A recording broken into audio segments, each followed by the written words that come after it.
So, imagine an architect builds this stunning, just structurally perfect house, right?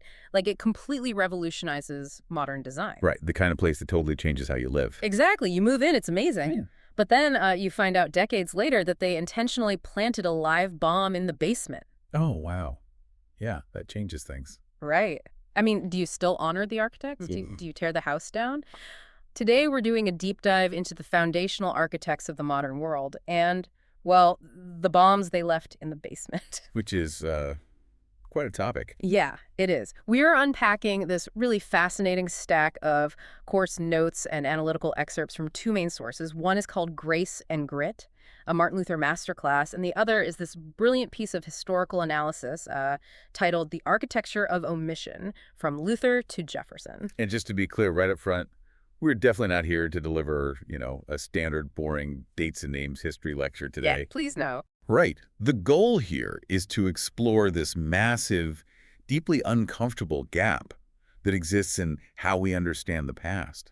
I mean, there is the sanitized history we were so comfortably taught in school, and then there's the honest, raw history that actually happened. Yeah, the messy stuff. I mean, think for a second, if you're listening, about the historical heroes you were taught to revere growing up. You know, the folks on the pedestals, the faces on the currency. How well do you really know them? Probably not as well as you think. Exactly. Okay, let's unpack this. Because our sources draw this startling structural parallel between the sanitized legacies of two absolute giants of Western civilization, Martin Luther and Thomas Jefferson. And, I mean, you really cannot tell the story of the modern world without giving both of these men enormous credit. They quite literally changed the trajectory of human history. Totally. The intellectual frameworks they built are the ones we still, live inside today. Right, so let's look at the sanitized versions we all know so well. On one hand, you have the sanitized Martin Luther. The visionary 16th century monk. Yeah, the champion of individual conscience, who stood up to this corrupt institutional church. He translates the Bible so ordinary people can read it, completely democratizing scripture. He champions this idea of, what is it, sola scriptura? Yeah, sola scriptura. The text itself is the ultimate authority, not the Pope. Right, right. And then jumping forward a couple of centuries, you have the sanitized Thomas Jefferson, the architect of religious liberty, the author of the Declaration of Independence, the guy who wrote the immortal words, "All men are created equal." And both of those sanitized narratives are completely true. I mean, they did do those things. They just aren't the whole story. Not even close. No. And this is where the sources provide the honest versions, which are, well, they're tough. The honest Thomas Jefferson is a man who wrote that all men are created equal, yet personally kept more than 600 people in bondage over his lifetime. 600, just let that sink in. Yeah. He fathered children with an enslaved woman, Sally Hemings, who fundamentally could not refuse him. And he died in massive debt, leaving those very people to be sold at auction. It's just so dark. It is. He spent decades finding this really sophisticated philosophical language to feel publicly troubled by slavery while, privately utilizing the institution to fund his lavish lifestyle. And then jumping back to Luther, I always thought of Luther as the guy with the hammer, right? Bravely nailing his beliefs to the church door. But the honest Luther presented in these notes is jarring. Very jarring. He demands the ultimate right to read scripture freely, without institutional interference. But the moment other people start reading that exact same scripture and coming to conclusions he doesn't personally agree with, he literally calls for state violence against them. Exactly. His great idea, individual conscience against institutional authority, was a principle he fiercely believed in for himself. But only for himself. Right. He violently denied that same principle to others the second it threatened his own political coalitions. I mean, the contradictions are just devastating. But I have to admit, I'm struggling with the takeaway here. Because doesn't acknowledging these massive catastrophic failures just sort of cancel out their world-changing contributions? Like, are we just sitting here tearing down statues? That's the natural question, right? Yeah. But if we connect this to the bigger picture, the pedagogical principle our sources highlight is crucial here. The lesson serious intellectual history teaches is not that these figures were purely great, nor that they were purely terrible. Right. Holding the contribution and the failure in the same hand simultaneously is the goal. The failure doesn't cancel the greatness. Instead, it reveals something really essential about human nature. Like what? It shows exactly where a person can have a genuine, world-changing insight and simultaneously hold views that contradict it at the deepest possible level. The failure shows the exact boundary where the grand idea demanded a sacrifice the man was simply unwilling to make. Wow. And the tragic part is that the cost of what they were unwilling to give was usually paid by others. Which leads us to the most glaring, deliberate omission in Martin Luther's legacy. A failure that was literally weaponized centuries later. Yeah, this is a tough pivot, but an important one. We really need to talk about a text he published in 1543 called On the Jews and Their Lies. When I read the excerpts in the source material, it absolutely stopped me in my tracks. It's horrifying. It is. And this wasn't like a private letter. It wasn't a youthful mistake or some quote taken out of context. This was a deliberate 65,000-word theological treatise. 65,000 words. That's a full book. Written by Luther at the absolute height of his influence, just a few years before he died. And it is a systematic, ferocious screed. To understand why he wrote it, you kind of have to look at his earlier years. Right, because he wasn't always like that, was he? No. Early in his movement, Luther actually expressed some tolerance toward Jewish people, but largely because he arrogantly assumed that once he, purified Christianity from Catholic corruption, Jewish people would naturally flock to convert to his new church. I see. Yeah. And when they didn't, his disappointment metastasized into this incredibly violent theological resentment. He didn't just express disappointment either. The notes outline specific, chilling recommendations he gave to Christian rulers on exactly how to treat Jewish populations. He calls for burning their synagogues and schools to the ground, destroying their homes, confiscating their prayer books and Talmudic writings. He demands that rabbis be forbidden to teach on pain of death. He advocates for forcing Jewish people into hard physical labor and ultimately expelling them from German lands entirely. I mean, it reads like a blueprint. It reads like a blueprint because it was used as one. Man. The sources draw an explicit, historically documented line from this 1543 text directly to the Nuremberg rallies and the Holocaust. That's just wild to think about. And this is not a case of modern historians unfairly applying, like guilt by association. The leaders of the Third Reich themselves claim the connection. Julius Streicher, the publisher of the viciously anti-Semitic Nazi newspaper Der Stürmer, cited Luther directly while defending himself at the Nuremberg trials. Wait, really? At Nuremberg? Yes. He argued to the tribunal that he was merely following Martin Luther's program. Adolf Hitler referenced Luther favorably in Mein Kampf, placing him alongside other great German heroes. Heinrich Himmler, the head of the SS, kept a copy of Luther's writings. Okay, I'm struggling with the math here. You have a 65,000-word treatise that was used as a literal blueprint by the architects of the Holocaust. Yet we spend months in high school and college learning about the Reformation and about his heroic stand, and this is just never mentioned. Never. How does something that massive, with consequences that catastrophic, just vanish from the standard curriculum?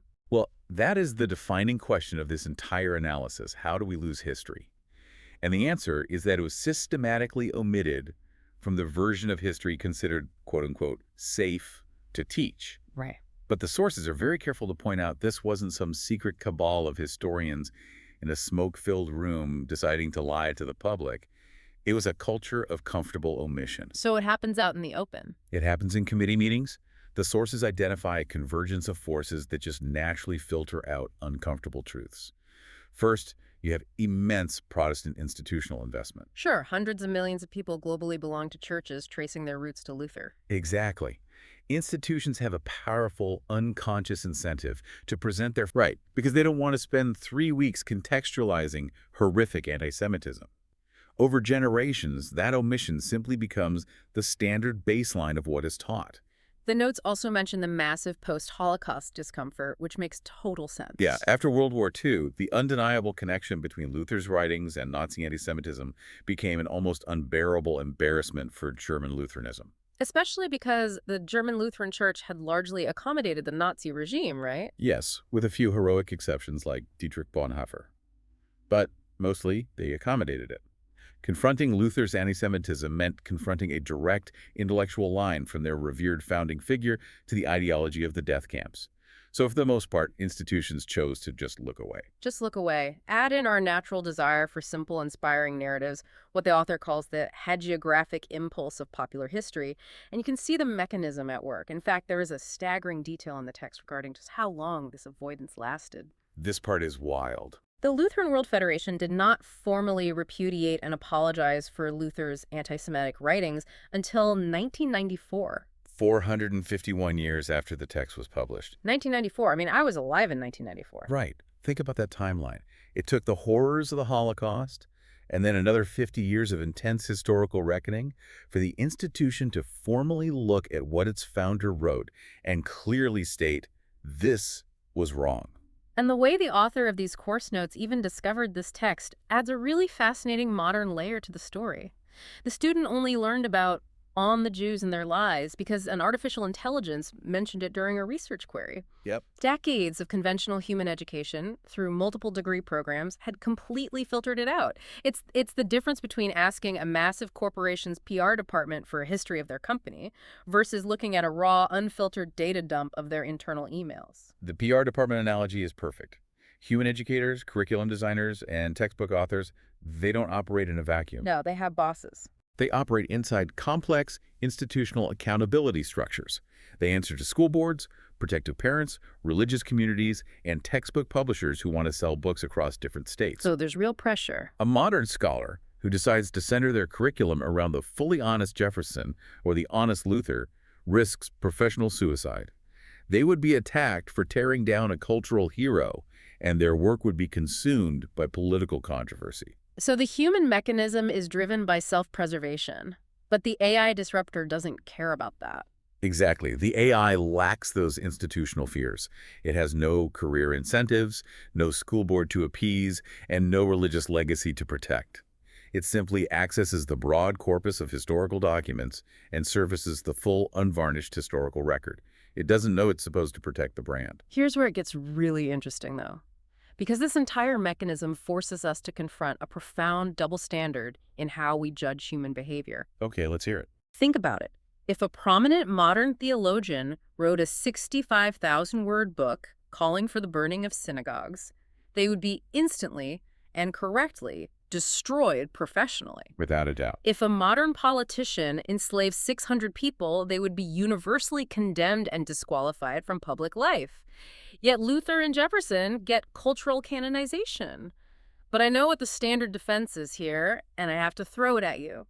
Bring it on. Aren't we just ignoring historical context? Like, you can't judge a 16th century monk or an 18th century founder by 21st century moral standards. That's not fair, is it? The sources aggressively challenge that exact defense. They argue that the passage of time doesn't actually change the moral weight of the act.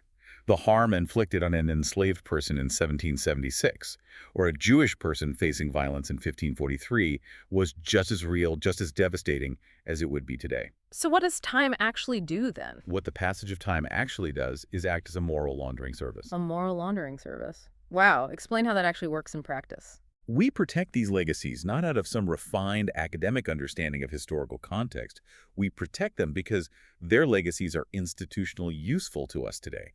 Time plus institutional investment equals moral exemption. So we need Jefferson to be a pure hero to validate the American experiment. Exactly. And we need Luther to be a pure hero to validate Protestant theology.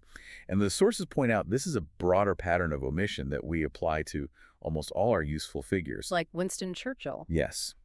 Churchill is universally revered for his heroic stand against Hitler. But the popular narrative comfortably omits his deeply racist views and the imperial policies that exacerbated the 1943 Bengal famine, which killed millions of Indians. Right, because including that detail ruins the pure defender of freedom narrative. Precisely. Christopher Columbus is celebrated as a heroic explorer, while the popular curriculum ignores his own journals, where he describes the indigenous Taino people as perfectly suited for enslavement. Yeah, that part gets left out of the elementary school plays. Woodrow Wilson is remembered as the global idealist of the League of Nations, but his devastating resegregation of the U.S. federal workforce is glossed over. Even Mahatma Gandhi's early documented racist views toward Black Africans during his time in South Africa are largely filtered out of the global heroic narrative.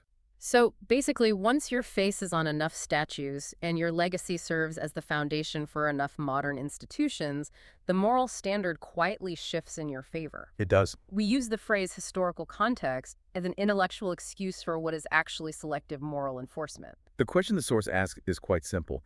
Would we accept this behavior from someone alive today? If the answer is no, then why does time magically change the moral weight? It doesn't. It only changes our willingness to confront it. Okay, so if Luther's legacy has been this heavily laundered to protect his institutional image, what else about his standard story is a myth? Let's look at the very label that defines him. He is the ultimate reformer. But the notes argue we need to dismantle that label entirely. This is one of the most penetrating reframes from the text. Think about what the word reformation implies. It implies working within an institution to correct its errors, Right, fixing it from the inside. accepting its ultimate authority while seeking to restore something that has been corrupted. When you trace Luther's actual historical steps, almost nothing he did fits that gentle description. Right, people who know all about him nailing the 95 Theses to the door or famously standing his ground at the Diet of Worms, that big imperial assembly, forget that he didn't stay inside the church to fix the plumbing. He publicly burned the papal bull. The Pope's official decree of excommunication, literally up in flames. Exact. He was a political rebel. And to survive, he aligned himself with German princes who were deeply resentful of the Roman Catholic Church. Rome wasn't just a spiritual authority, it was a massive economic power, constantly extracting taxes and wealth from German lands. So it's about money and power. It always is. What Luther did was give those princes a sophisticated theological vocabulary for their existing political and economic resentment. By converting to Lutheranism, these princes found a way to confiscate massive church properties, gain independence from Rome, and become wealthier and more powerful, all while feeling incredibly righteous about it. And to prove that Luther was ultimately a political operator protecting a fragile coalition rather than a principled reformer, the text points to the Peasants' War of 1524 to 1525. I knew about the Reformation, but the scale of this was shocking. This is the moment that reveals his true engine. You had German peasants living under crushing oppression from the nobility who rose up, and they used Luther's own language to do it. Word for word, basically. They read his theology of Christian freedom and the equality of all believers, and they took it seriously. They issued incredibly moderate demands for the time, like wanting an end to serfdom and the right to choose their own pastors. You would think the great champion of individual conscience would support the marginalized people, quoting his own books. Instead, he panicked. A genuine theological reformer dedicated purely to principle would have engaged them. But Luther was a political actor. The peasants' revolt directly threatened the wealth and power of the German princes. Who were keeping him alive. Exactly. Yeah. If Luther sided with the peasants, he would lose his military and political protection. His whole revolutionary project would collapse, and he would likely be executed by Rome. So he published a pamphlet explicitly telling the princes to stab, smite, slay the peasants. He compared the rebelling peasants to mad dogs. And the princes took his theological permission and ran with it. They slaughtered an estimated 100,000 people. 100,000. It is a staggering betrayal of his own proclaimed principles. And it leads us to a highly personal, honestly bizarre detail about Luther's life that perfectly illustrates how he engineered his theology. Ooh, the barrel story. Yes, I read this detail in the notes about Luther smuggling nuns out of a convent in empty herring barrels, but I couldn't quite track the timeline. It seemed awfully convenient. What's fascinating here is how the exact timeline exposes the personal motivations operating beneath the grand theological language. It is very convenient. So Luther is an Augustinian monk, bound by a strict, lifelong vow of celibacy. In 1523, he helps orchestrate this smuggling operation, getting 12 nuns out of a Catholic convent hidden inside empty fish barrels. Which is just a crazy visual. Truly. But by 1525, he has married one of those escaped nuns, Katharina von Bora. He's 41 years old. She's 26. It's the speed of that sequence that's so revealing to me. Right. Consider what happens in that short window. A man who spent years under a solemn vow of celibacy suddenly, efficiently, creates a massive theological framework, arguing that celibacy is an unscriptural human invention. Just out of nowhere. He starts writing that it is actually psychologically harmful and that sexual desire is a natural, God-given drive that shouldn't be suppressed by the church. I mean, it sounds exactly like a man who already knew what he wanted, to be free of his vows, to get married, to live a normal life, and then went backward to build the complex theology required to justify it. The conclusion came before the theological justification. He wanted to be free of his vows, so he built a framework of scriptural argument to bridge the gap between his intense personal desires and his rigid institutional restrictions. And if we look back at our other architect, Thomas Jefferson did the exact same thing. Perfectly parallel. Jefferson wanted to maintain his lavish plantation lifestyle and his massive wealth, so he built a framework of racial speculation and practical political necessity to justify keeping enslaved workers, all while continuing to proclaim universal equality. The mechanism is identical. The proclaimed principle is genuine, the personal interest is genuine, but whenever they collide, the personal interest dictates exactly how far the principle is actually followed. Yes. And they both constructed massive intellectual frameworks to mask that gap from themselves and from the world. This raises an important question about how we view history entirely, because bringing it all together, it becomes clear that the tidy labels we are taught, like the Reformation or the Founding Fathers, they do enormous ideological work. They do a lot of heavy lifting for us. They take messy, self-interested, violent revolutions driven by deeply flawed humans, and they launder them into noble, purely principled causes. They carefully select what we see, and they demand we overlook the rest. So what does this all mean for us? Like, what is the core takeaway for you, the listener, after navigating all of this uncomfortable history? Yeah, where does this leave us? Well, the real test of a moral principle isn't what you proclaim when it's easy or when it costs you nothing. No, anyone can do that. The true test of a principle is what you do when it makes a demand that you would rather not honor. Martin Luther failed that test when he called for violence against peasants and Jewish people to protect his coalition and his pride. Thomas Jefferson failed that test when he continued to enslave human beings to protect his comfort. And crucially, our educational institutions fail that test when they systematically hide these uncomfortable truths simply to protect a comfortable, sanitized narrative. Exactly. Knowing the full story is the only thing that equips us to see our own world clearly. Which leaves us with one final thought. We sit here today looking back at Luther and Jefferson across the centuries, and we can so easily spot their massive, devastating blind spots.